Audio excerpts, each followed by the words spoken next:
Helsinki Mission School to Belong-ohjelman yksinäisyyskyselyssä selvisi, että yksinäisyys on kasvava ongelma kouluissa ja oppilaitoksissa. No kyllä siitä lähinnä tulee vähän surullinen olo. Ja tietysti toivoisin, että sille voisi tehdä jotain, mutta monesti se tuntuu vähän haastavalta. Kun mä tulin muusta maasta, mä en tuntenut ketään. Minulla ei ole ystäviä tai tuttuja.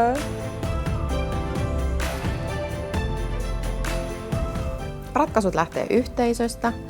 Oppilaitosten pitäisi tiedostaa, että miten meillä menee.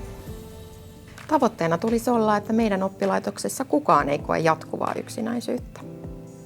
Sitten mietitään käytännön keinot oman oppilaitoksen arkeen. Ne liittyy muun muassa toisten tervehtimiseen ja huomioon ottamiseen, ryhmäytymiseen ja esimerkiksi etäopetuksen vähentämiseen.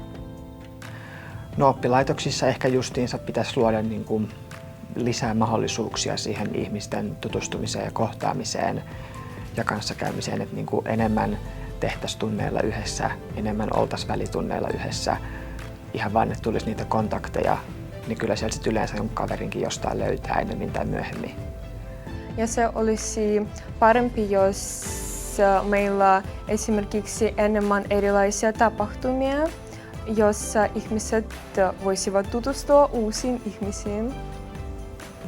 Pääsisi jotenkin siitä semmoisesta yksin pärjäämisen, yksin olemisen asenteesta pois ja vähän siihen, että otettaisiin enemmän kontakteja ja keskusteltaisiin ja ei pelättäisi uusia ihmisiä.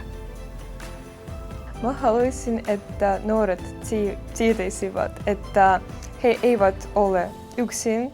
He voivat aina pyytää apua.